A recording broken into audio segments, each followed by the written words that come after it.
सो optics जो है वो बेसिकली जब हम the study of light is known as optics, और ऑप्टिक्स में दो पार्ट थे, एक है रे ऑप्टिक्स और एक है वेव। जो लाइट है उसको व्हाट वी कॉल्ड रे, और रे ऑप्टिक्स में जो है वो हम यहाँ पे जो जैसे लेंस है या जो है वो टेलीस्कोप है, माइक्रोस्कोप है, ये सब जो है इनके साइज जो है वो बड़े होते हैं। जबकि जब हम दूसरा वेव होती है, वेव ऑप्टिक्स में जो है वो जब साइज होता है वो comparable to the wavelength of the light होता है, जैसे कि इंटरफेरेंस, डिफ्रैक्शन, पोलराइजेशन, ये सब जो है वो टॉपिक जो कवर होते हैं वो होंगे वेव ऑप्टिक्स में। तो अभी हम फिलहाल रे ऑप्टिक्स के बारे में बात करेंगे। रे ऑप्टिक्स में क्या क्या चीज जो है वो हमने करनी है। सबसे पहले रे में हम स्टार्ट करेंगे रिफ्रैक्शन। ये फिनोमेना है जिसमें ray of light changes its path when it enters from one medium to the another. That is called the refraction of light. So refraction of light, when light travel from one medium to the another medium, its path changes. So basically this is called refraction.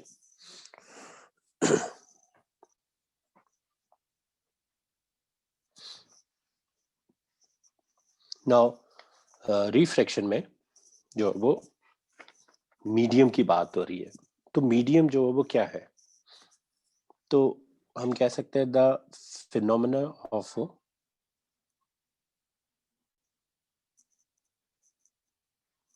the phenomenon in which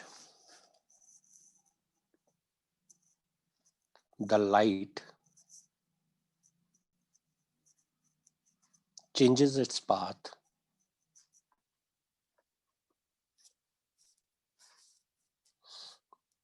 when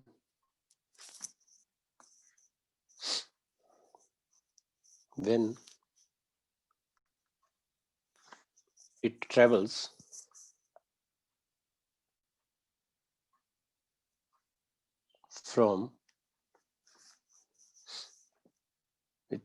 from one medium to the another medium, one medium to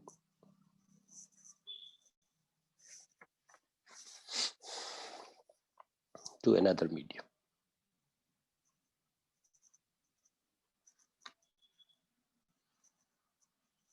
So this is called refraction. अब यहाँ पे medium आ गए। Medium में जो है वो क्या चीज है, मीडियम जो है वो दो तरह के रहेंगे, एक को बोला जाएगा रेयर मीडियम, एक को बोला जाएगा डेंसर मीडियम। सो रेयर और डेंसर जो है वो रिलेट करे जाते हैं डेंसिटी से। अब डेंसिटी जो है वो होती क्या है, डेंसिटी मतलब घना, वो भी डेंसिटी है। ठोस जो चीज होगी, जो सॉलिड होगी, उससे रिलेट करे जा सकती है। सो रेयर मतलब जिसमें जो लेस डेंस होगा, ये कंपैरेटिबल है, जिसकी लेस डेंसिटी होगी उसको हम रख देंगे रेयर में। या जिसमें स्पीड जो है वो लाइट की equal to the speed of light in vacuum, मतलब v जो है वो that is nearly equal to c। एक और क्वांटिटी होगी जिसे हम रीड करते हैं रिफ्रैक्टिव इंडेक्स, जिसे म्यू से डिनोट किया जाता है या n से भी। ये म्यू जो है वो जिसका लेस होगा, कम है या लेस है, तो उसे हम रेयर की कैटेगरी में जो वो डाल देंगे। फिर होता है डेंसर। तो हमेशा दो ही तरह के जो मीडियम में डील कर रहे होंगे, एक होगा रेयर, एक होगा डेंसर, पर वो कंपैरेटिवली होंगे, कंपैरिजन कर रहे होंगे। तो डेंसर मतलब जो जिसकी ज्यादा डेंसिटी होगी, मोर डेंसिटी, उसे जो है वो हम डेंस में डाल दे सकते हैं। यानी कि वहां पे स्पीड जो है वो उसकी क्या हो जाएगी, कम हो जाएगी, स्पीड ऑफ लाइट से c से कम। या जिसका रिफ्रैक्टिव इंडेक्स रिफ्रैक्टिव इंडेक्स, वैसे ये R.I लिख रहा, बट सिंबल है इसके लिए म्यू। आगे हम म्यू और एक और सिंबल होता है दैट इज एन से भी करते हैं, जिसका म्यू जो है वो ज्यादा होगा। क्या कह सकते हैं, मोर या हायर। सो रिफ्रैक्शन में दो मीडियम जो वो मैटर कर रहे होंगे कि रे ऑफ लाइट जैसे ही एक मीडियम से दूसरे मीडियम में एंटर करेगी, ये अपना पाथ जो है वो चेंज कर लेती है। अब बात करते हैं कि ये चेंज जो है वो क्यों करती है। तो रे ऑफ लाइट जो है वो why it changes its path when it enters from one medium to another, this is because the speed of light is different in different medium. क्या कहा मैंने, रिफ्रैक्शन क्यों होती है, because the speed of light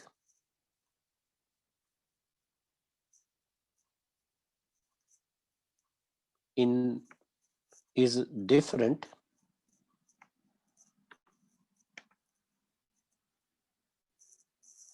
in different medium।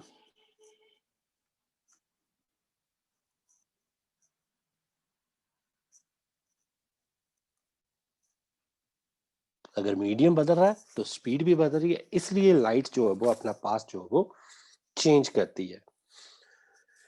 जितना greater the difference in the speed of light in two media, greater will be the amount of bending।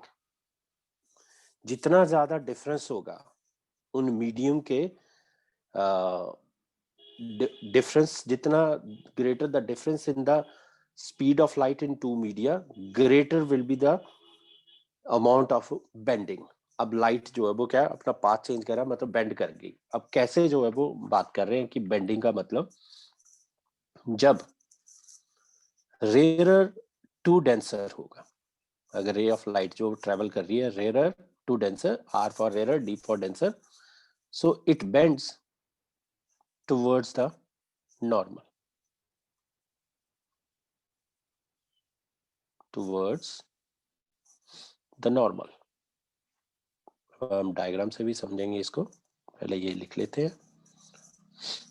और अगर denser से रेयरर, डेंसर टू रेयरर अगर light जो वो travel कर रही है from denser to the rarer, then it bends away from the normal. तो अब वो दूर भागती है वहां नॉर्मल से, away from the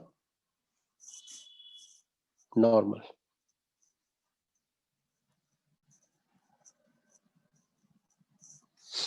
important fact जो अब इसमें जो याद करना है हमने, कि जितना ज्यादा स्पीड का डिफरेंस होगा दो मीडियम में, उतने ही ज्यादा जो वो बेंडिंग हो रही होगी। इसका मतलब कि जितना जो है वो जैसे जैसे डेंसर होता जाएगा, मीडियम डेंसर होता जाएगा, स्पीड ऑफ लाइट जो है वो कम होती जाएगी। इसका मतलब डिफरेंस जो है वो बढ़ रहा होगा, बेंडिंग उतनी ही ज्यादा हो रही होगी। Towards the normal, away from the normal, that is the path taken from which medium to which medium, like from rarer to denser, so it bends towards the normal, when from denser to the rarer it bends away from the normal। तो rare और denser जो वो compare करके बोल रहे होंगे, एक medium rare है एक मीडियम डेंसर है। जैसे कि एयर और वाटर में, एयर जो वो रेयर मीडियम है, वाटर जो डेंसर है। मतलब एयर में स्पीड जो वो ज्यादा है लाइट की, और वाटर में जो वो कम होगी। तो अगर हम वाटर और ग्लास की बात कर रहे होंगे, तो वहां पे जो है वो मीडियम जो है, जैसे ग्लास, तो ग्लास जो वो ज्यादा डेंसर है देन द वाटर। तो वाटर और ग्लास के कंपैरिजन में वाटर जो है रेयर में रखा जाएगा, और ग्लास जो वो डेंसर में रखा जाएगा।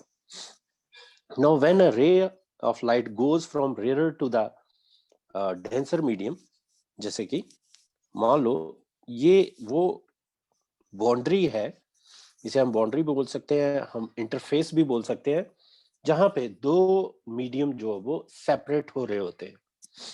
जैसे कि मान लो यहाँ पे ये रेयरर है, रेयरर मीडियम, और एक्स वाई से नीचे जो है वो कैसा है, that is a denser medium.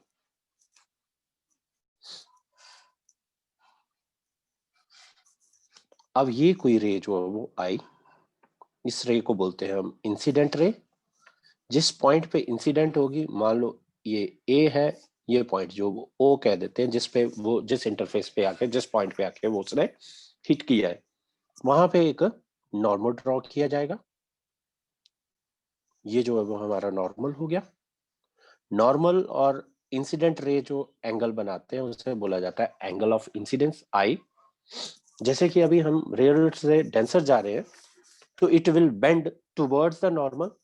तो नॉर्मल की तरफ जो वो हम इसको जो वो बेंड कर देंगे, तो that is towards the normal, ये बेंड होगी। ये एंगल कहलाता है angle of refraction. No see, angle I और एंगल आर में क्लियरली जो विजिबल है ये चीज डायग्राम से, कि एंगल आई जो बड़ा है और एंगल आर जो वो छोटा है। सो आई, यहां से angle I is greater than angle R. That means यहां से भी हमें पता चल जाएगा कि the refraction is taking place from rare to the denser. तो ये चीज जो है वो एंगल से भी जो क्लियरली पता चल सकती है कि कौन सा रेयर है और कौन सा डेंसर है। अब अगर मान लो अगर ये रे जो है वो इंसिडेंट रे जो है उसका पाथ जो है वो ही रखा जाता, जैसे लेट्स से मैं इसी के अलोंग जो है वो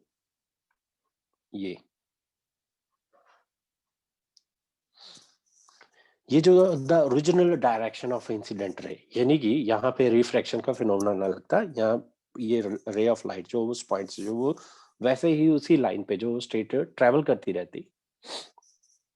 तो रिफ्रैक्टेड रे और ये जो इंसिडेंट रे है, इनके बीच का जो एंगल होता है इसे डेल्टा से डिनोट करते हैं और इसे बोला जाता है angle of deviation. So angle of deviation जो है वो what is delta. Delta is called angle of deviation, यानी कितनी डिविएट करके वो अपने ओरिजिनल पाथ से। और ये एंगल ऑफ डिविएशन निकालना हो तो कैसे निकाला जा सकता था, यहां से लेकर यहाँ नॉर्मल और इंसिडेंट रे क्या कौन सा एंगल बनाती है, दैट इज एंगल आई।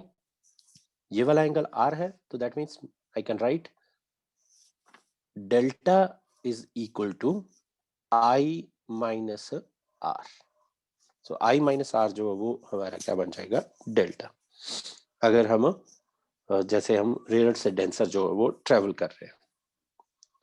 अभी अगर मान लो रे जो है वो denser to the rare I होती, तो क्या सिचुएशन होती, ये है इंटरफेस यानी बाउंड्री जिसे बोला जा सकता है, एक्स वाई बाउंड्री जो दो सरफेस को जो वो सेपरेट कर रही है। ये है डेंसर, ये है रेयर। और जो कैरेक्टरिस्टिक है जो मीडियम की, उसे बोला जाता है, हम उसे रिलेट करेंगे अभी, रिफ्रैक्टिव इंडेक्स डिफाइन करते हैं अभी थोड़ी देर में। यहाँ डेंसर है, नीचे जो एक्स वाई सरफेस से नीचे जो वो रेयर है। अब रे ऑफ लाइट जो है वो फिर से वैसे ही कोई रे ऑफ लाइट आई, ये रे ऑफ लाइट इंसिडेंट करी, जहां पे जिस इंटरफेस पे इंसिडेंट हुई वहां पे जो वो एक नॉर्मल ड्रॉप किया जाए। ये एंगल जो है वो फिर से आई होगा, क्योंकि इंसिडेंट रे और नॉर्मल जो है वो एंगल बनाते हैं, उसे बोला जाता है एंगल ऑफ इंसिडेंस। अब हम जा रहे हैं डेंसर टू द रेयर, तो क्या पढ़ा हमने, डेंसर टू रेयर में लाइट जो है वो बेंड तो करेगी, बट अब जो है वो टुवर्ड्स द नॉर्मल नहीं होगी, अवे फ्रॉम द नॉर्मल। तो जो है वो रे जो है वो बेंड करेगी अवे फ्रॉम द नॉर्मल। थोड़ा सा बेंड क्लियरली विजिबल होना चाहिए, पर अभी डायग्राम में थोड़ा सा लग रहा है, पर एनी हाउ। सो ये एंगल जो है वो आर, अभी भी हमें पता चल रहा है कि एंगल आई जो है वो कम है और एंगल आर जो है वो बड़ा है। तो जहां जिस मीडियम में एंगल जो बड़ा होगा, ग्रेटर होगा, वो जो है वो क्या रहेगा, रेयरर। और जो जिसमें एंगल जो है वो छोटा, वो बन जाएगा डेंसर। तो एंगल आर जो है वो इज ग्रेटर देन एंगल जो है वो I. Angle R is greater than angle I. यहां से एक चीज, अब हम बात करें कि जो डेल्टा है एंगल ऑफ डिविएशन वो क्या होगा। अब इस केस में अगर एंगल ऑफ डिविएशन देखना होता, तो जो ओरिजिनल डायरेक्शन होती रहेगी वो ये रहती, ये है। सो ओरिजिनल डायरेक्शन जो है वो कितना एंगल बना रही है रिफ्रैक्टेड रे के साथ, उसे बोला जा रहा है एंगल ऑफ डिविएशन। तो मैं ये वाला एंगल लूंगा, this is delta. Now now this is, ये वाला एंगल जो है वो क्या था, ये तो एंगल आई था। सो देयरफॉर यहाँ पे डेल्टा अगर लिखना होता तो delta will be equal to R minus आई।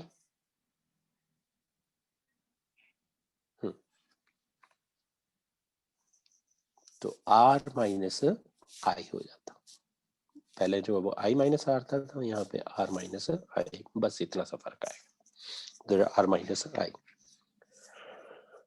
बहुत सारे फिनोमेना है, जैसे ट्विंकलिंग ऑफ स्टार, वो भी रिफ्रैक्शन एक्सप्लेन करता है। क्यों?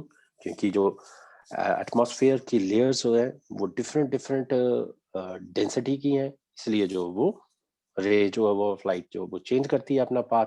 तो जहां से चली वो हर बार जो है वो कहीं और से जो वो चलती हुई नजर आ रही होती है, इसलिए जो वो ट्विंकलिंग होती है। और जो ओवल शेप होती है सन की इन द मॉर्निंग और in the evening, that is also due to the refraction. और इन द मॉर्निंग और इवनिंग द सन जो है वो is nearly at the horizon, so therefore the refractive index of the atmosphere as decreases with the height. So due to this the light reaching the earth atmosphere, and that from the different parts of the medium, so the uh, the shape jo both that bends unequally, and due to this unequal bending of light from the vertical diameter, the image of sun gets distorted, and so it appears to be oval and larger ban jati hai. However, in the noon, the sun, when the in the afternoon when the sun is overhead, then due to the normal incidence there will be no bending, तो sun appear to be circular. That's why sun जो है वो circular रहता है। वहां पे जो है वो अनइक्वल बेंडिंग होती है, तो इसलिए जो है वो हमें जो ओवल शेप दिखाई देती है सुबह और शाम को, बट आफ्टरनून में नहीं होती है, इसलिए जो वो सर्कुलर दिखाई देती है। अब ये जो मीडिया है, जिसमें उस मीडियम की एक जो कैरेक्टरिस्टिक्स होती है, जो ये डिसाइड करती है कि लाइट, स्पीड ऑफ लाइट जो वो उसमें क्या होगी, the characteristics which decide the speed of light, कि लाइट जो है वो किस स्पीड से ट्रेवल करेगी उस मीडियम में, उस क्वांटिटी को हम नाम देते हैं रिफ्रैक्टिव इंडेक्स। सो रिफ्रैक्टिव इंडेक्स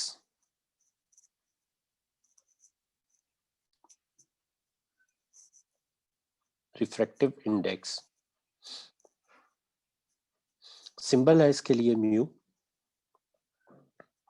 या एन होगा, म्यू और एन दोनों में से कोई भी जो वो लिखा जा सकता है रिफ्रैक्टिव इंडेक्स। नो, क्या कहा मैंने? रिफ्रैक्टिव इंडेक्स क्या है? रिफ्रैक्टिव इंडेक्स वो characteristic है, that characteristics which decide the speed of light in it. So refractive index of the medium is that characteristic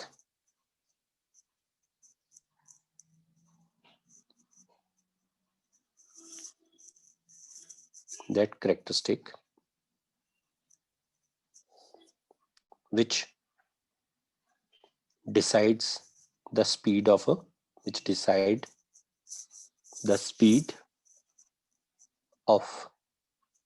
light in it, the speed of light in it, which decides the speed of light in it. So that is called refractive index. अब इसकी definition पे आते हैं कि refractive index, तो refractive index जो है वो, इसकी 2-3 डेफिनेशन है। पहली डेफिनेशन जो है वो हम जो लॉज ऑफ रिफ्रैक्शन है उससे रिलेट करते हैं। तो लॉज ऑफ रिफ्रैक्शन में एक बहुत सबसे इंपॉर्टेंट लॉ है, laws of refraction.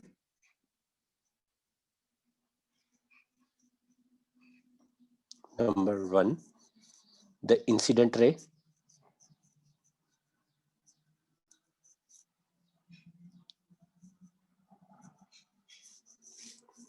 normal and the refracted ray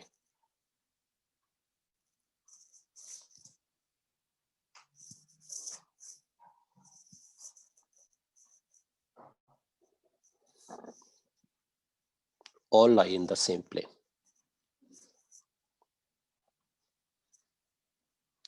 All lie in the same plane. Diagram अभी बनाई थी, उसमें क्लियरली पता चल रहा था कि वो एक ही प्लेन में जो, क्योंकि हमने अगर बोर्ड पर ड्रॉ कर पा रहे हैं तो दैट मीन्स प्लेन बदल नहीं रहा है। हम बोर्ड से जो वो किसी और जगह, मतलब जिस स्क्रीन से एक स्क्रीन से दूसरी स्क्रीन पे किसी और डायरेक्शन में अगर स्क्रीन रखी है उस पर ड्रॉ करेंगे तो वो प्लेन जो वो बदल जाएगा। So incident ray, normal and refracted ray all lie in the same plane. जो दूसरा है that is the ratio of the sine of angle of incident, the ratio of the sine of the angle of incidence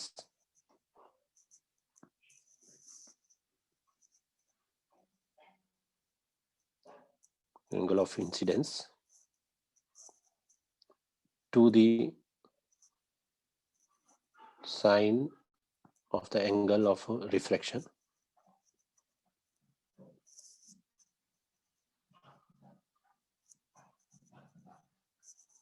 remains constant। जब भी कभी हम ratio देखेंगे, और ये लॉ कहलाता है called, very very important, Snell's law. तो यहां से जो है वो हमारे पास रिफ्रैक्टिव इंडेक्स का रिलेशन मिलता है कि रिफ्रैक्टिव इंडेक्स जो है वो कैसे जो फाइंड आउट किया जा सकता है। रिफ्रैक्टिव इंडेक्स वो कैरेक्टरिस्टिक्स है जो डिसाइड करती है कि स्पीड ऑफ लाइट उस मीडियम में क्या होगी। और कैसे जो डिटरमिन किया जाता है रिफ्रैक्टिव इंडेक्स, तो ratio of the sine of the angle of incidence to the sine of the angle of refraction that remains a constant, and that constant is known as a refractive index. So I can say that is sin I upon sin R is equal to constant, and that constant उसको क्या नाम दे दिया, refractive index which is mu. अभी फिलहाल जो है वो mu या एन भी लिख सकते हैं, म्यू और एन, बट इसको अभी तरीका होगा पढ़ने का, रीड करने का। जैसे कि अगर ये है मीडियम 1, ये है मीडियम 2, या ये है मीडियम ए, ये है मीडियम बी, ये वही लाइन है, ये वही बाउंड्री है जो दो मीडियम को सेपरेट कर पा रही होगी। अब जल्दी से कि रे आ रही है 1 से 2 में, इसका मतलब जहां से रे जो वो चली और जहां वो जा रही है, जहां जा रही है वो वहां होगी रिफ्रैक्शन, जहां से चल रही है वो होगी इंसिडेंट के लिए। तो sine I by sine R, इसको रिफ्रैक्टिव इंडेक्स को लिखने का तरीका हो जाएगा 1 म्यू 2। कई जगह जो वो ऐसे भी लिखा होता है 1 म्यू 2, या ऐसे भी नोटेशन हो सकती है म्यू 1 2, मतलब 1 से 2 की तरफ, जैसे डायरेक्शन रे की ट्रेवल करने की वैसे जो लिखने का तरीका रहेगा। इसे n की टर्म में लिखना होता है, 1 ऊपर 2 नीचे, या n 2 1 2, या n 1 2, इस तरीके से भी लिखा जा सकता। नाउ अब हम बात करेंगे, सिर्फ मैं ज्यादातर म्यू यूज कर रहा हूँ, 1 म्यू 2। बेसिकली इसे रीड कैसे करते हैं, इसे रीड करते हैं, it is a refractive index of medium 2 of medium 2 with respect to medium 1, 2 का with respect to the 1, और इसलिए ये रेशो में अगर लिखना हो तो इसे ऐसे लिख सकते हैं mu2 upon mu1, तो 1 mu2 will be equal to mu2 upon mu1। फिर से एक बार कैसे रिफ्रैक्टिव इंडेक्स को जो वो लिखने का तरीका रहेगा, जहां से रे चल रही है वहां जो वो वहां का रिफ्रैक्टिव इंडेक्स, जैसे अभी अगर ए और बी में लिखना होता तो मैं इसे ऐसे भी लिख सकते थे, ए और बी की टर्म में लिखना होता है तो ए से आ रहा है रिफ्लेक्शन बी में, मतलब रे कहाँ जा रही है, बी में, जहां से आ रही है वो ए है, जहां जा रही है आ रही है ए से, जा कहाँ रही है बी में, तो A mu B and this is equal to, इसको पढ़ेंगे refractive index of medium B with respect to medium A, तो mu B divided by mu A, इस तरीके से। अब ये जो रिफ्रैक्टिव इंडेक्स है, ये आगे और भी डेफिनेशंस है, पहले वो ले लेते हैं एक और, कि mu is also equal to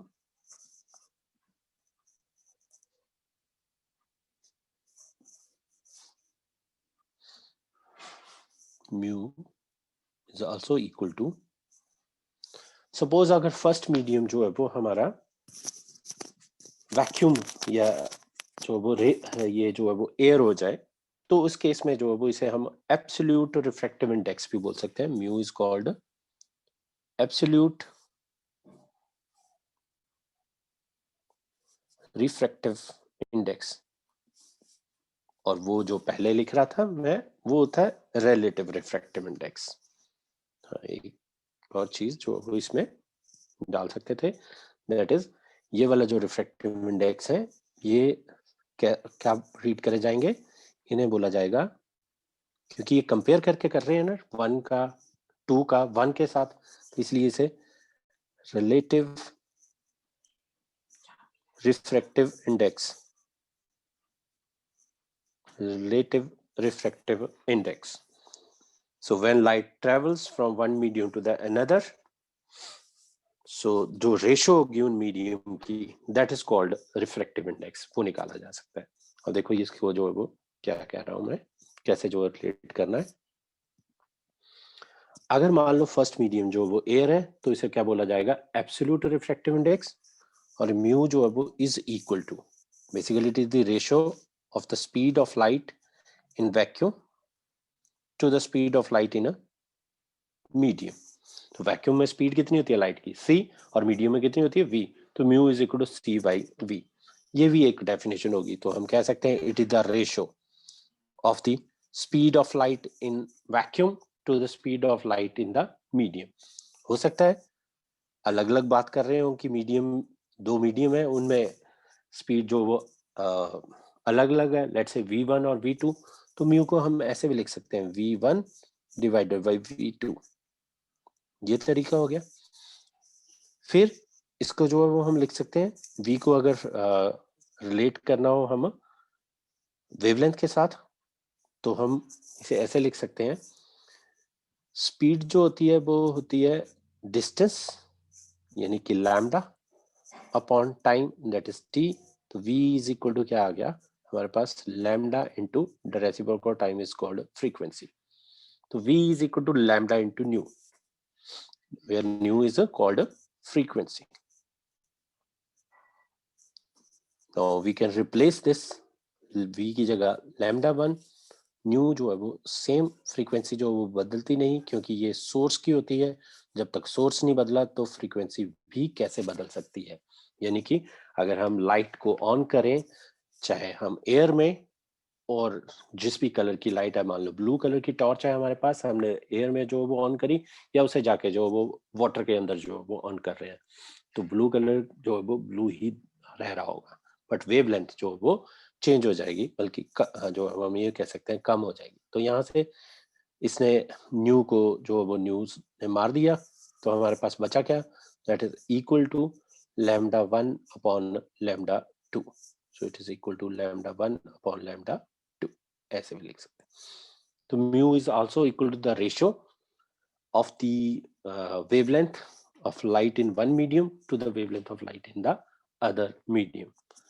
यहाँ से एक और इम्पोर्टेंट चीज पता चलती है कि जो म्यू है it is basically inversely proportional to the wavelength. अभी आप बच्चों को जो दिख रहा होगा कि म्यू जो वो ऐसे लिखा जा रहा है कि डायरेक्टली जो है वो वेवलेंथ पे, बट एक्चुअल में जो वो म्यू जो है वो it is inversely proportional wavelength. ये कैसा होगा? क्योंकि ये जो म्यू होता है वो लिखा गया होता है mu two upon mu one, ऐसे लिखा जाता है ना रिलेटिव।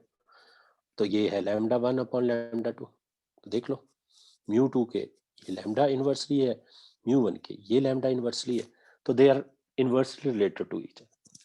दैट मीन्स अगर वेवलेंथ रेड कलर की बात करी जाए और वेवलेंथ जो है वो ब्लू कलर की बात करी जाए, तो रेड कलर की वेवलेंथ जो वो ज्यादा होती है, सो देयरफॉर रिफ्रैक्ट वो अब रेड कलर का जो है वो कम होगा और ब्लू कलर का रिफ्रैक्टिव इंडेक्स जो होगा वो ज्यादा होगा। इसका मतलब ये कि अगर कहीं पे लाइट जो है वो एक तरफ एक कमरे में ब्लू लाइट हो सारी की सारी, एक जो है वो रेड हो, तो कहाँ पे जो है वो हमें मीडियम जो डेंसर जो लग रहा होगा वो that is in the blue colour में। So this is reflect relation जो है वो कलर के साथ भी। तो एक और चीज जो है वो यहाँ से लिखी जा सकती थी कि कौन से फैक्टर है जिन पे रिफ्रैक्टिव इंडेक्स जो वो डिपेंड करता है। ये बहुत बार जो वो क्वेश्चन भी आ चुका है बोर्ड में तुम्हारे कि डिफाइन रिफ्रैक्टिव इंडेक्स, तो डेफिनेशन तो कोई भी डाल दो, it is the ratio of the sine of the angle of incidence to the sine of the angle of refraction is जो is constant and that constant is known as refractive index, और it is the ratio of the speed of light in one medium to the speed of light in the other medium. ये भी जो है वो definition डाली जा सकती है। एक अभी और पढ़ेंगे हम डेफिनेशन इसकी, जो अब किन बातों पे जो वो डिपेंड कर रहा है उसके बारे में। So this refractive index simply जो म्यू लिख रहा हूँ, अभी आप बच्चों को पता चल चुका होगा कि रिलेटिव या एब्सोल्यूट में जो है वो वर्क जब कंपैरिजन में लिख रहे हैं, यानी कि फर्स्ट जो मीडियम जो है वो सिंपल क्या कह रहे हैं कि मान लो वन म्यू टू लिखा है और वन म्यू टू क्या है, mu two upon mu one है, ये लिखा जा रहा है। तो जब भी रिफ्रैक्टिव इंडेक्स जो है वो हम किसी का भी रिलेटिव रिफ्रैक्टिव इंडेक्स जब लिखते हैं तो हर एक का रिफ्रैक्टिव इंडेक्स जो with respect to the air के कंपैरिजन में जो लिखा जा रहा होता है, यानी कि हमें पता है म्यू वन, अगर एयर की बात हो रही होगी तो म्यू वन के लिए फॉर द एयर अगर इसे जो है वो या वैक्यूम हो तो ऑलमोस्ट जो वन होता है एयर के लिए। अगर हम बात कर रहे होंगे ग्लास की तो ग्लास के लिए रिफ्रैक्टिव इंडेक्स जो 1.5 होता है, वो भी किसके रिस्पेक्ट में, with respect to the air. तो एक्चुअल में ये जो लिखने का तरीका होगा, ये म्यू जी जो है वो बेसिकली ए म्यू जी रह रहा होगा, यानी कि it is the refractive index of the glass with respect to the किसके रिस्पेक्ट में, एयर के रिस्पेक्ट में, वो कितना है 1.5 जो है वो रह रहा होगा, दैट इज 1.5। सो इट्स 1.5, ये मतलब है। So again back to the refractive index. Refractive index depends, क्या फैक्टर है जिन पे जो वो डिपेंड कर रहा है, कौन कौन सी चीजें हैं जिन पे रिफ्रैक्टिव इंडेक्स डिपेंड करता है। रिफ्रैक्टिव इंडेक्स डिपेंड करता है नंबर वन ओबीसी जो है वो मीडियम पे। तो रिफ्रैक्टिव इंडेक्स जो है वो that depends on the medium,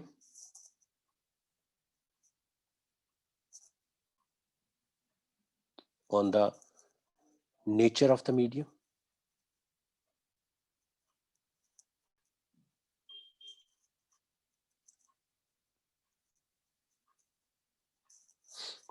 और दूसरा डिपेंड करता है, डिपेंड्स ऑन द वेवलेंथ, या ये कहा जाए कलर।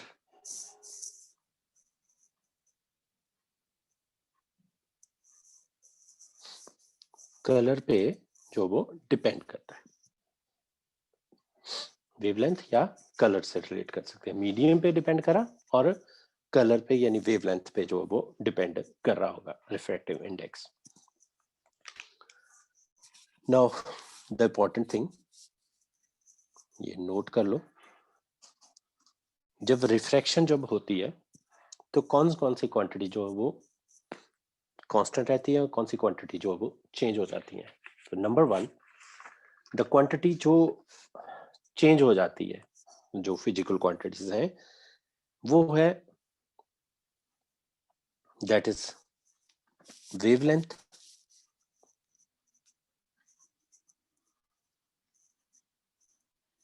फिर है जो चेंज हो जाएगी वेलोसिटी,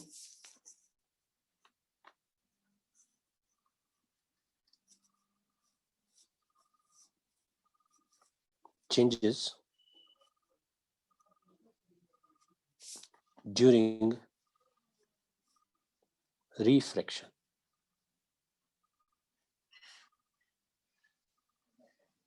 जब रिफ्लेक्शन हो रही है तो वेवलेंथ बदल गई, वेलोसिटी जो है वो चेंज हो गई, बट जो फ्रीक्वेंसी है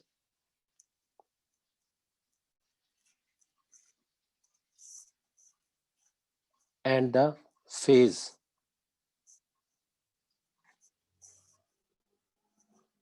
do not change.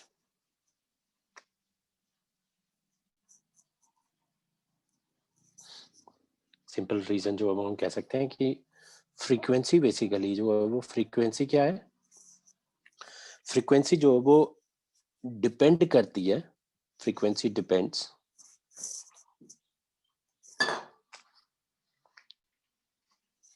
frequency depends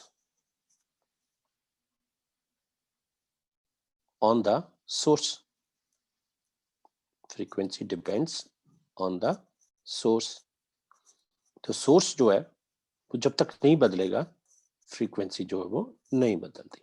तो फ्रीक्वेंसी जो है वो किस पे डिपेंड करती है, फ्रीक्वेंसी जो डिपेंड करती है that is on the source, इसलिए जो है वो सोर्स जब तक नहीं बदलेगा फ्रीक्वेंसी जो चेंज नहीं होती। तो फ्रीक्वेंसी एंड द फेज जो है वो सेम रहते हैं during the refraction, but the wavelength and the velocity जो दैट चेंजेस, जिसको जो हम रिफ्रैक्टिव इंडेक्स से भी रिलेट कर रहे थे।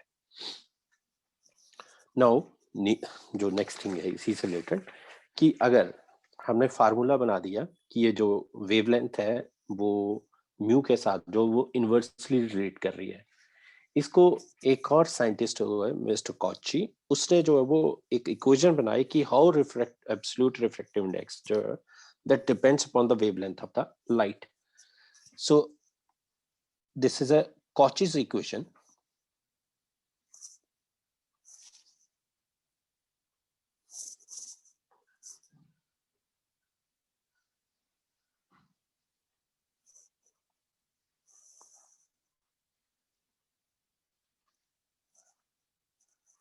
कॉचीज फार्मूला भी बोल सकते हैं या Cauchy's equation.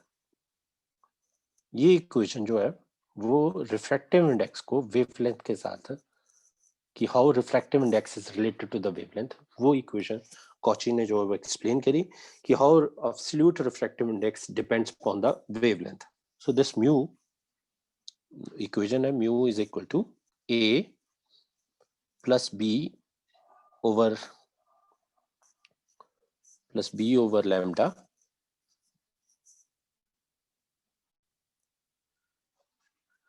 Plus C over lambda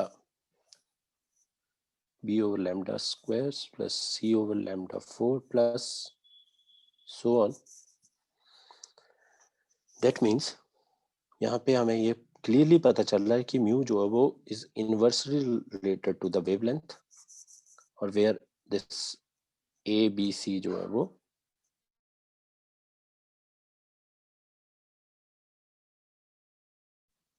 A, B, C and so on, they are constant and they depends upon the medium। constant है और वो किस पे डिपेंड करते हैं, they depend upon the medium,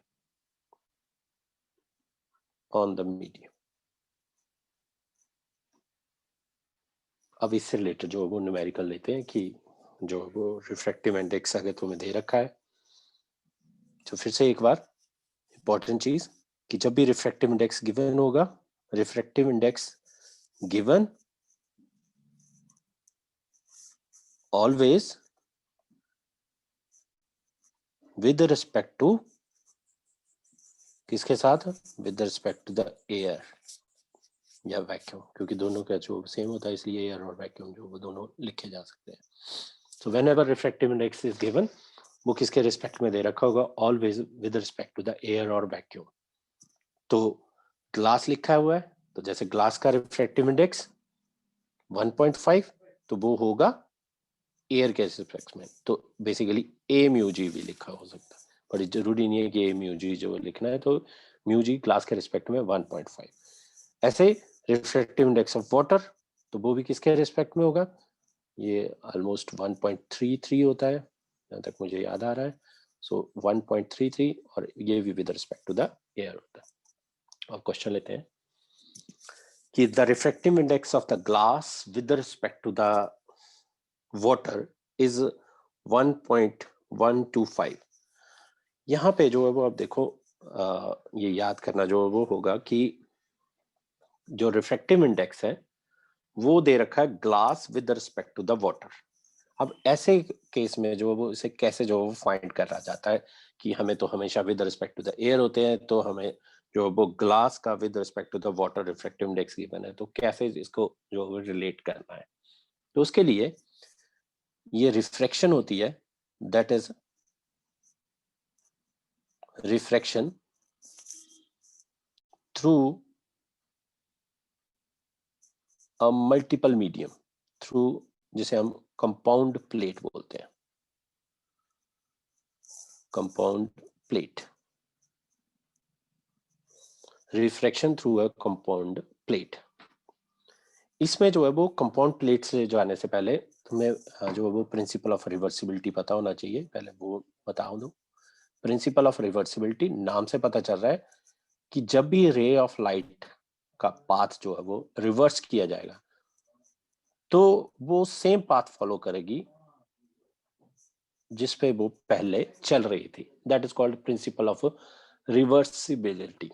so principal of reversibility means कि ये ray incident हुई, यहाँ पे ये हमारा नॉर्मल आया, ये एंगल हो गया आई, ये इंटरफेस है जहां दो या बाउंड्रीज हैं जहां पे दो मीडियम जो सेपरेट हो रहे हैं। अगर मान लो हम रेयर से डेंसर कह रहे हैं तो ये बेंड्स टुवर्ड्स द नॉर्मल, ये एंगल हो गया आर, एंगल ऑफ रिफ्रैक्शन।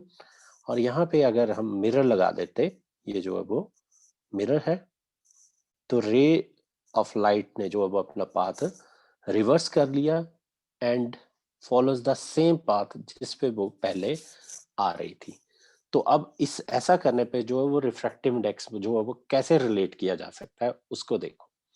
क्योंकि जब स्नेल्स लॉ ये कहता है, according to the Snell's law,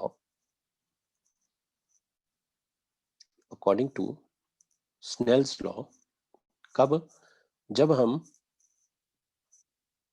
medium 1 से मीडियम 2 की तरफ जो जा रहे हैं, ये मीडियम 1 और ये मीडियम 2, जब रे ट्रेवल कर रही है from 1 to 2, according to the Snell's law, from 1 to 2 जब डायरेक्शन जो वो ये sine I, ratio of the sine of angle of incident to the ratio of the sine of angle of refraction, और वो क्या रहता है, एक कांस्टेंट।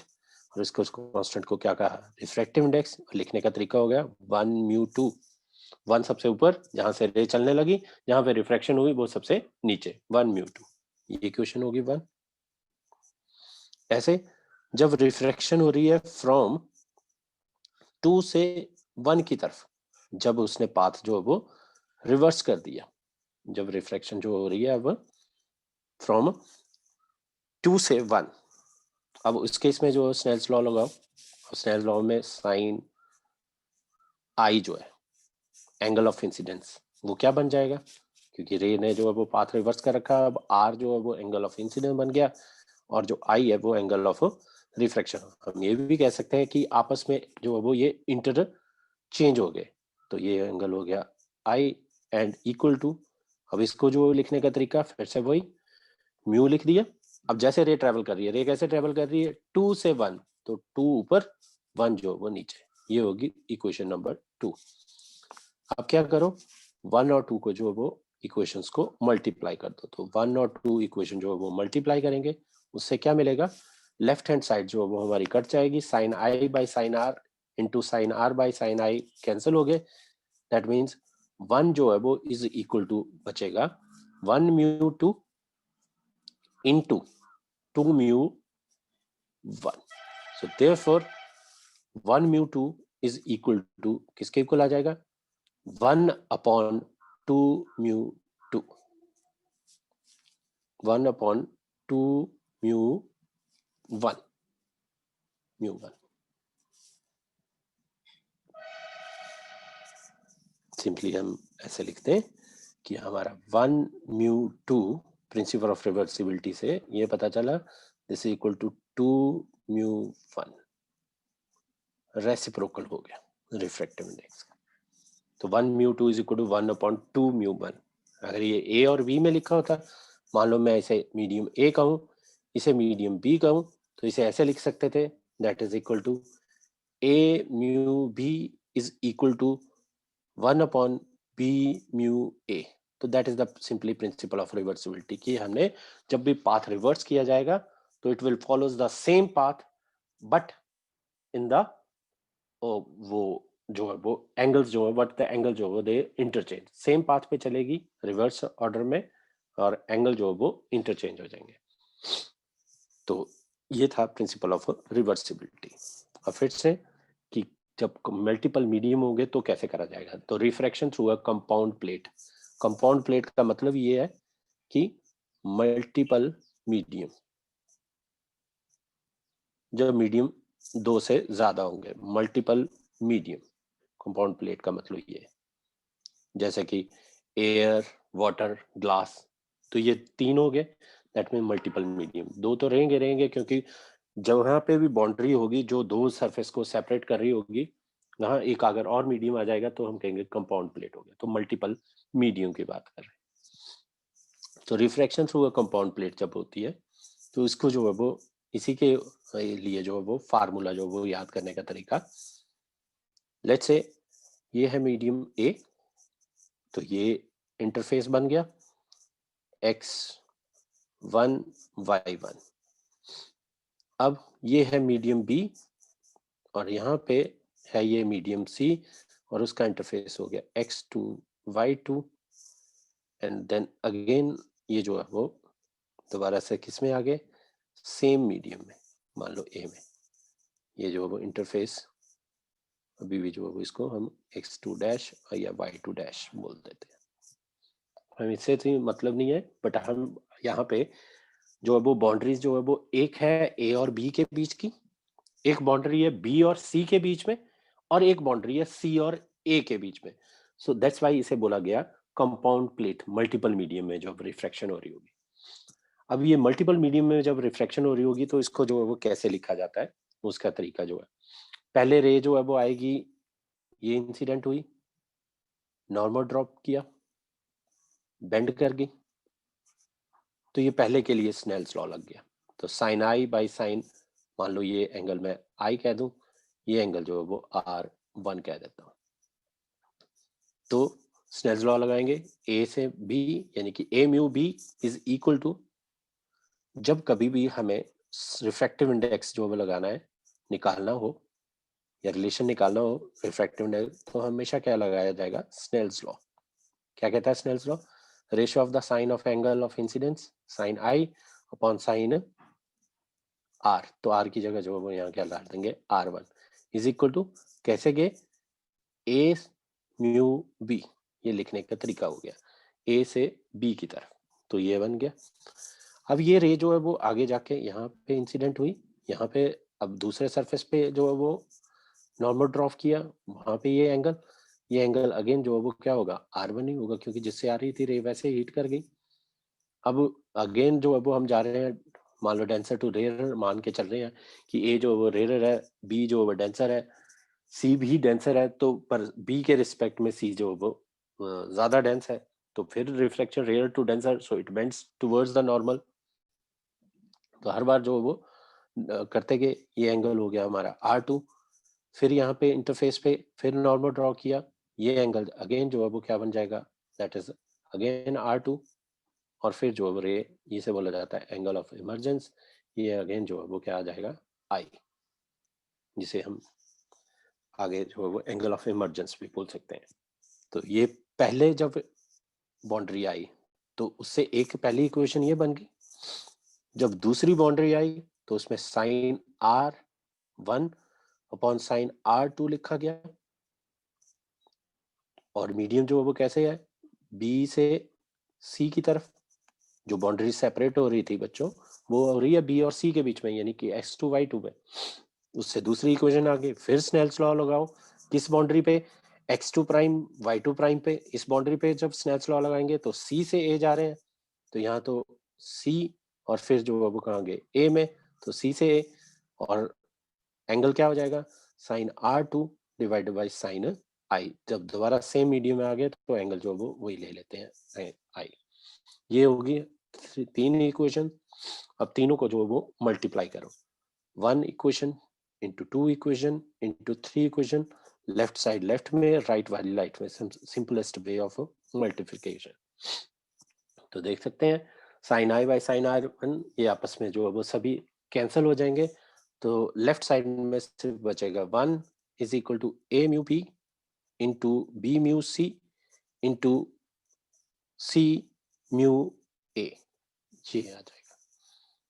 मतलब ये, अब देखो जो रिफ्रैक्टिव इंडेक्स है B का, वो भी विद रिस्पेक्ट टू A है, और एक और का रिफ्रैक्टिव इंडेक्स जो है वो जो लिखा जा रहा है that is B mu C, B mu C और फिर C म्यू A, ये है।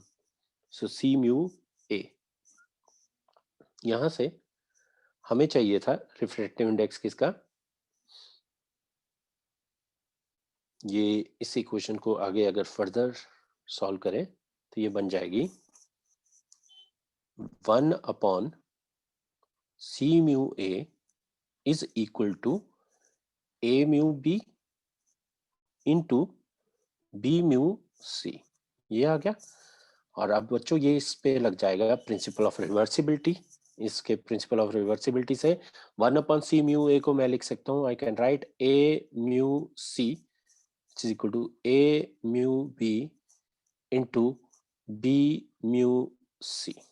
सो देयरफॉर अब ध्यान से देखेंगे तो B का भी रिफ्रैक्टिव इंडेक्स जो विद रिस्पेक्ट टू A है, C का भी refractive index with respect to the A है। अब जो वो C का अगर विद रिस्पेक्ट टू B लिखना होगा, अगर मुझे वो फाइंड आउट करना होता तो B mu C is equal to क्या आ जाता, A mu B upon A mu C। ये तरीका हो गया कि कैसे जो है वो जो रिफ्रैक्टिव इंडेक्स सबके जो है विद रिस्पेक्ट टू जो एयर दे रखे हैं, उनको कैसे जो है वो with respect to the other medium के साथ जो वो लिखने का वे जो है वो ये बन जाएगा फार्मूला। अभी हम इस पे न्यूमेरिकल पे लेते हैं। तो अगर मान लो ये जो मीडियम ले रखे थे हमने, ए बी सी नाम दे रखा था, मैं इसको फिर से रिलेट कर रहा हूँ। ये मीडियम जो है वो ए था, लेट्स से ये ए जो है वो एयर है, फिर बी जो है वो वाटर है, और सी जो है वो ग्लास है। ऐसे लिख देते हैं, एयर वाटर ग्लास। तो similar, water is denser than air and glass is denser than water. Refraction is always taking place from rarer to the denser, so that's why the ray जो है वो bend कर रही है। Only the last part जब same में आ जाएगा तो जो है वो it bends away from the normal because denser to the rarer जा रही होगी। तो यहीं पे यही इक्वेशन जो है वो एयर के लिए ए, वाटर के लिए W और ग्लास के लिए G यूज करने जा रहा हूं मैं। तो इसी इक्वेशन को जो है वो हम कैसे लिख सकते हैं, ये वाली इक्वेशन, ये ए म्यू सी, सी मतलब glass, A mu B, B क्या था, वाटर, वो भी with respect to the air, फिर वाटर म्यू ग्लास। तो यहां हमें किसका चाहिए था, अगर मान लो ग्लास का with respect to the water refractive index is equal to किसके इक्वल होगा, ए म्यू जी, यानी ग्लास का with respect to the air, and water का with respect to the air. जैसे कि मैं बार बार कह रहा हूँ, हमेशा रिफ्रैक्टिव इंडेक्स जो वो विद रिस्पेक्ट टू जो वो एयर के साथ जो वो हमें दिमाग में रखने हैं जो गिवन होते हैं। तो देखो जो क्वेश्चन था क्या था? The refractive index of the glass with respect to the water is 1.125, whatever the refractive index of glass, कह रहा है ग्लास का G लिख रहा हूं with respect to the water, यानी W लिख रहा हूं। गिवन है हमें रिफ्रैक्टिव इंडेक्स का glass with respect to the water. तो बच्चों लिखने का तरीका क्या हो गया? Glass with respect to the water, इसका मतलब ये है कि रे जो है वो रिफ्रैक्शन कहाँ हुई? रिफ्रैक्शन हुई ग्लास में, और रे जो है वो कहां से आई? वाटर से। तो म्यू जो है वो लिखने का तरीका होगा W म्यू G। सिंपल। फिर से कि रे कैसे आती है? रे आई ग्लास का with respect to the water, यानी कि रे कहां से ट्रेवल करने शुरू हुई? वाटर से। तो पहले सबसे ऊपर लिख दो, और जहां रिफ्रैक्शन इज टेकिंग प्लेस वो नीचे लिख दो। तो W म्यू G वो कितना दे रखा है? 1.125। The find the absolute refractive index of the water if the absolute refractive index of glass is 1.5. See, find the absolute refractive index of the water. That means absolute refractive index का मतलब ये हमेशा होता है with respect to the air. So ये हमें find out करना है, और हमें ग्लास का रिफ्रैक्टिव इंडेक्स दे रखा है with respect to the air, यानी कि जिससे एब्सोल्यूट रिफ्रैक्टिव इंडेक्स बोल रहा है वो दैट इज 1.5। तो simply we have a formula. अगर ये नहीं पता होता है जो अभी हमने बनाया, तो ये जो है वो पता नहीं चलता है कि कैसे जो वो फाइंड आउट करना है। So we can write W mu G is equal to A mu G divided by A mu W। तो क्या फाइंड आउट करना है हमने? A mu W। तो A mu W the absolute refractive index of water, मतलब with respect to the air, so which is equal to A mu G divided by W mu G। Now putting the value, A mu G की value है 1.5 और इसकी value है 1.125, जो भी solve करके आ रहा है ऑलमोस्ट इसकी वैल्यू क्या आ जाएगी? 1.33। तो that is the refractive index of water with respect to the air. एक और क्वेश्चन, अगर the velocity of light in air, अगर तुम्हें दे रखा है कि the velocity of light in air, velocity of light in air मतलब जिसे हम सी से भी नोटेशन दे रखे हैं, कितनी होती है? 3 × 10⁸ मीटर पर सेकेंड, ये होती है। हाँ, रिफ्रैक्टिव इंडेक्स जो है वो उसके, क्योंकि ये रेशो है दो मीडियम के रिफ्रैक्टिव इंडेक्स की, तो दैट मीन्स इसका यूनिट जो है वो कोई नहीं होंगे, it is unitless. Now the find the velocity of light in the glass of refractive index 1.5। See, जब भी दे रखा ग्लास का रिफ्रैक्टिव इंडेक्स, तो हर हाल में जैसे मैं बोल रहा हूँ ये कौन से होंगे? एब्सोल्यूट रिफ्रैक्टिव इंडेक्स होंगे, और एब्सोल्यूट रिफ्रैक्टिव इंडेक्स मतलब with respect to the air और वैक्यूम के साथ। वो दे रखा 1.5 और हमें स्पीड निकालनी है, velocity of light in the glass. तो find the velocity in the glass, glass में जो है वो कितनी स्पीड से जो है वो ट्रेवल जो है वो कर रही होगी।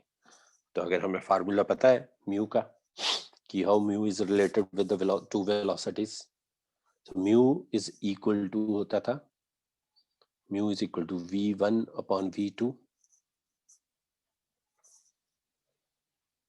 ऐसे कर सकते हैं। One more thing, if the wavelength of yellow light in the air is 6000 angstrom, find its wavelength in the glass। दो चीजें फाइंड आउट करनी है। if the wavelength of the yellow light in the air, wavelength दे रखी है air में, ये लिख देता हूं दैट इज 6000 angstrom, और हमें फाइंड क्या करनी है? Wavelength in the glass. जो भी कलर की लाइट है, मान लो येलो कलर की है, तो उसकी वेवलेंथ बताओ ग्लास में जो कितनी हो जाएगी। तो ग्लास में वेवलेंथ निकालनी है। तो जैसे कि हमें पता म्यू जो इनवर्सली प्रोपोर्शनल टू वेवलेंथ है, तो डेफिनेटली आंसर जो विल बी, अगर मान लो ऑप्शन दे रखी होती तो एकदम से ऑप्शन जो देख के बिना सॉल्व करे भी बताया जा सकता था। अगर उनमें जो जो सबसे जो वो ऑप्शन में बाकी सारी अगर मान लो 6000 6500 7000 ऐसे दे रखी होती और जो 6 से कम होती तो डायरेक्ट हम आंसर कर देते, क्योंकि वेवलेंथ जो वो क्या होगी? कम होगी जब भी मीडियम में जाएंगे। जैसे स्पीड कम हुई वैसे ही वेवलेंथ जो वो कम होगी। तो सबसे पहले हम वेलोसिटी के लिए फार्मूला, तो म्यू जो है वो दो फार्मूले बनाए थे हमने। म्यू इज इक्वल टू है v1 अपॉन v2, दो मीडियम की में जो वेलोसिटी की रेशो, और म्यू के लिए जो वो लैम्डा वाला बनाया था, लैम्डा 1 अपॉन लैम्डा 2, यही जो है हम लगा देंगे यहाँ पे कि v1 अपॉन v2। तो म्यू दे रखा था हमें 1.5 इज इक्वल टू v1 की वैल्यू दे रखी थी 3 इंटू 10⁸8, यानी कि v1 मतलब velocity in air divided the velocity in the glass g, ऐसे कर देते हैं। तो वेलोसिटी ऑफ g जो है वो क्या आ जाएगी बच्चे, वेलोसिटी इन g आ जाएगी 3 into 10⁸8 divided by 1.5, so it is 2 into 10⁻⁴ होगी 8 मीटर पर सेकेंड। तो ये वेलोसिटी आ गई। वैसे अब रिफ्रैक्टिव इंडेक्स में भी ये वेवलेंथ हो जाएगी एयर में, और ये वेवलेंथ हो जाएगी ग्लास के लिए। तो wavelength in glass is equal to lambda in air divided by mu. Lambda in air which is 6000 angstrom divided by refractive index of the glass, that is absolute refractive index. So यहाँ पे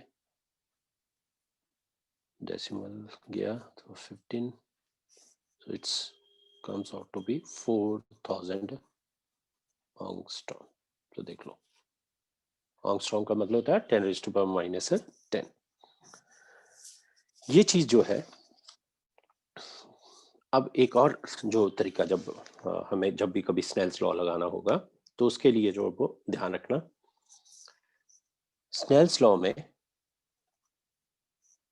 हम बार बार ऐसे लिख रहे हैं Snell's law में कि ratio है sine I upon sine R का, बट अभी जो है वो हम इसे ऐसे भी याद कर सकते हैं कि जहां पे साइन का इंसिडेंट एंगल बना है उसके साथ तुमने मल्टीप्लाई करना है वहां का रिफ्रैक्टिव इंडेक्स, लेट्स से 1 लिख रहा हूं अभी फिलहाल। जहां पे एंगल बना है आर, यानी कि साइन आर, वहां उसके साथ मल्टीप्लाई करना उस जगह का रिफ्रैक्टिव इंडेक्स। तो अभी फिलहाल μ2 ऐसे होता था ना, ये थी 1 मीडियम और ये था मीडियम 2। रे जो है वो ये एंटर करी, यहाँ पे नॉर्मल ड्रॉ किया, रेयरर टू डेंसर है तो बेंड्स टुवर्ड्स द नॉर्मल, तो ये एंगल आर, ये एंगल आई, तो कुछ ऐसा। तो हमेशा जब भी स्नेल्स लॉ लगाना है तो this is the most important formula. अगर इसको चूज करोगे तो सबसे आसान लगेगा। यानी क्या कहा, साइन ऑफ द एंगल, जिस भी एंगल में बात कर रहे होंगे साइन के एंगल, उसका उसी एंगल के जो जहां जिस मीडियम में बन रखा होगा उसके रिफ्रैक्टिव इंडेक्स के साथ मल्टीप्लाई करना है। साइन का जो एंगल होगा वो उस मीडियम में, जिस मीडियम में वो बन रहा है उसके रिफ्रैक्टिव इंडेक्स से मल्टीप्लाई करना। वेरी सिंपल वे ये कहा जा सकता है। तो अब देखो कैसे जो है वो इसको यूज करना है। A ray of light is incident on a glass sphere at the angle of incidence 60 degree as shown। कह रहा है कि a ray of light is incident, a ray of light is incident on the sphere, ये sphere है, ये मान लो इसका जो है वो प्रिंसिपल एक्सिस, ये सेंटर हो गया, at the angle of incidence 60 degree as shown। तो एंगल ऑफ इंसिडेंस जो है, तो ये बेसिकली नॉर्मल भी बन गया और रे ये इंसिडेंट हो रही है, ये एंगल दे रखा है दैट इज 60 डिग्री। तो ऑब्वियसली नॉर्मल के साथ ये पॉइंट हो गया, इंटरफेस बन गया जहां पे ये दो मीडियम जो वो सेपरेट हो रखे थे। यहाँ का रिफ्रैक्टिव इंडेक्स जो इसका दे रखा था √3, और ये जो है वो बाहर जो है वो दैट इज एयर, ये क्या रखा है, ये एयर है। तो इसका रिफ्रैक्टिव इंडेक्स हमें पता है, दैट इज इसका रिफ्रैक्टिव इंडेक्स जो वो क्या होता है, दैट इज 1। यानी कि इसे μ1 कह देते हैं और इसे जो है वो हम क्या नाम दे देते हैं μ2, जो भी हो refractive index. Find the angles, find the angles, कौन कौन से एंगल निकालने हैं, एक है आर, फिर है आर प्राइम और आर डैश, एंड फिर है angle E, that is the angle of emergence. जब दोबारा रे जो है वो उस मीडियम से ट्रेवल करने के बाद दोबारा से जो है वो सेम मीडियम में जब आ जाती है। नाउ सी, यहाँ पे ये रे इंसिडेंट हुई, इसके आगे हमें जो है वो डायग्राम में वैसे दे रखा है, तो it will bend towards the normal, तो रेयर टू डेंसर जा रहे हैं तो bends towards the normal, bend कर गई। ये एंगल जो है वो एंगल ऑफ रिफ्रैक्शन आर बन गया। अब यहाँ पे जो है वो एक नॉर्मल जो है वो ड्रॉप किया जाएगा। तो बच्चों ये तो पहले भी बताया था कि जब भी कोई स्फीयर सर्कल पे जब नॉर्मल ड्रॉप करना है तो वो नॉर्मल हमेशा जो है वो उसके सेंटर से जो है वो पास करता है। तो ये नॉर्मल और ये रे जो है वो अब हम जा रहे हैं denser to rare, so it bends away from the normal, तो ये चलेगी। और ये एंगल जो है वो ई, और ये एंगल जो है वो है आर प्राइम, जो कि ये फाइंड आउट करना था। एक आर निकालना था, एक आर प्राइम निकालना था, और एक ई जो है वो हमें फाइंड आउट करना है। सो सबसे पहले जहां जहां जो वो इंटरफेस बन रहे हैं वहां पे जो है वो एक इंटरफेस है हमारा यहाँ पे, एक इंटरफेस है हमारा यहाँ पे, वहीं पे जो है वो स्नेल्स लॉ लगाना जो वो शुरू कर दो। सो सबसे पहले पहले वाले अगर केस में लगाए तो applying Snell's law, applying Snell's law. अब स्नेल्स लॉ जो अप्लाई कैसे करना है, जो मैंने अभी फार्मूला बनाया, जो बताया कि कैसे, क्या कहा, साइन का एंगल लिखा, तो मान लो मुझे जो दिख रहा है दैट इज 60 डिग्री। अब ये साइन का एंगल जो वो कौन से मीडियम में बना है, उस मीडियम का नाम, तो मान लो म्यू 1 इक्वल टू, फिर जो वो जहां दूसरा मीडियम, तो ये मान लो म्यू 2, और उसमें जो साइन का एंगल बना है उस एंगल को क्या कहा जाएगा, अभी फिलहाल आर, तो साइन आर। वैल्यू भी गिवन है हमें एंगल की, म्यू 1 की वैल्यू की जगह 1 लिखा जाएगा, यहाँ साइन 60 डिग्री, साइन 60 डिग्री हो गया 0 root 3/2 equal to mu two की जगह हो गया √3 और साइन आर जो कि हमें निकालना था। तो जल्दी से जो है वो हमें पता चल गया कि एंगल आर की वैल्यू जो वो क्या आ गई, दैट इज 1/2, साइन आर की वैल्यू आ गई 1/2, तो कितने पे होता है, दिस सिंप्लाइज आर एंगल आ गया हमारा 30 degree. So sine r is equal to 30 degree. No see, अगर आर 30 डिग्री है तो हमें सिमेट्री से, by the symmetry we can write, symmetry we can write r and r primes are same। देख लो वही रे तो इंसिडेंट हुई वहां जाके, ये एंगल, ये जो नॉर्मल था ये भी जो है वो सेंटर से पास कर रहा था, ये नॉर्मल ड्रॉ किया ये भी सेंटर से पास कर रहा था, तो r equal to R prime, this simplify एक और एंगल मिल गया हमें, r प्राइम की वैल्यू कितनी होगी 30 डिग्री। अब रही बारी e की, तो e के लिए फिर से जो है वो स्नेल्स लॉ लगा देंगे। सो बाय स्नेल्स लॉ अगेन, अब जहां जहां जिस एंगल को लिखना है उसके बारे में जो मान लो मैंने ऐसे लिख दिया साइन आर प्राइम, तो आर प्राइम, तो वहां पर का रिफ्रैक्टिव इंडेक्स, तो वो क्या है अभी नाम म्यू 2 इक्वल टू, फिर म्यू 1 इंटू साइन ई, ये लिखा गया क्योंकि ई एंगल जो वो 1 मीडियम में बना हुआ है, आर प्राइम एंगल जो है वो मीडियम 2 में, तो साइन के एंगल के साथ किसको मल्टीप्लाई करना है, जो एंगल जिस मीडियम में बना हुआ है, साइन का वो एंगल जिस भी मीडियम में बना होगा उसका रिफ्रैक्टिव इंडेक्स तुमने सिंपली मल्टीप्लाई कर देना, you get the value. Mu 2 की वैल्यू कितनी है √3, साइन आर प्राइम की वैल्यू साइन दैट इज कितना था 30 डिग्री इक्वल टू म्यू 1, उसकी वैल्यू 1, और साइन ई जो है वो हमें यानी एंगल ई जो है वो फाइंड आउट करना था, साइन 30 डिग्री होता है दैट इज 1/2, तो √3/2 sine e is equal to √3/2, that means this implies e जो है वो एंगल ऑफ इमरजेंस जो वो अगेन कितना आ गया 60 डिग्री, जिस पे रे एंटर करी थी वो दैट इज द इंसिडेंट रे 60 डिग्री, इमरजेंट रे भी जब बाहर आई तब भी जो वो 60 डिग्री रहा। अगर इसमें एक और चीज जो वो पूछी जाती कि बताओ टोटल डेविएशन क्या हुई after the two reflection. Two reflection कौन सी हुई? एक रिफ्लेक्शन हुई यहाँ, एक रिफ्लेक्शन हुई यहाँ, यानी जो ब्लू कलर की लाइन खींच रखी है मैंने, दो जगह पे रिफ्लेक्शन हो रही है। हमें बोला गया कि बताओ टोटल डेविएशन जो वो कितनी हो रही है। तो अगर इस केस में अगर मुझे टोटल डेविएशन अगर फाइंड आउट करनी होती, यहाँ से एंगल आ गया, ये टोटल डेविएशन,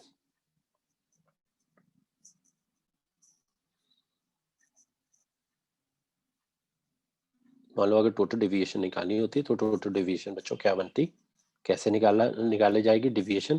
पहले तो एंगल बना के देखते हैं कि डेविएशन जो है वो क्या कैसे कह रहा है कि ये जो रे थी इंसिडेंट, ये ऐसे, तो इस एंगल को बोला जाता है, तो दैट इज डेल्टा वन। एक डेविएशन यहाँ पे हुई। फिर एक है ये यहाँ पे जो ये रे जा रही है, अगर ये बेंड नहीं करती तो ये ऐसे चली जाती, तो ये एंगल जो बना रहा होगा रिफ्लेक्टेड के साथ वो हो गया एंगल टू। सो ये डेल्टा वन और डेल्टा टू जो है वो तुम्हें जो है वो बेसिकली फाइंड करना है।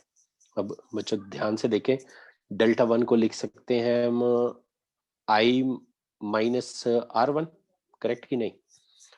डेल्टा वन को लिख सकते हैं आई माइनस आर वन, और सिमिलरली डेल्टा टू को लिख सकते हैं हम delta two is the whole angle is r, तो डेल्टा टू की वैल्यू होगी e minus r prime, e minus r prime, यहाँ पे सिंपली आर, ये सिंपली आर है, और ये तो एंगल पता है अब हमें। आई की वैल्यू थी 60 डिग्री, आर की वैल्यू थी 30 डिग्री, तो 60 minus 30 which is equal to 30, 60 minus 30 which is equal to 30 degree, और ई की वैल्यू है वो भी 60 थी और आर प्राइम की वो भी 30 विच इज अगेन जो 30 डिग्री। सो 30 degree clockwise, 30 degree clock, second surface पे भी क्लॉकवाइज एंगल जो वो 30 डिग्री बन रहा होगा, और फर्स्ट सरफेस पे भी क्लॉकवाइज। देख लो यहाँ पे रीड कर रहे हैं, ये ऐसे क्लॉकवाइज, यहाँ पे क्लॉकवाइज, तो ये तरीका। So that's all for today.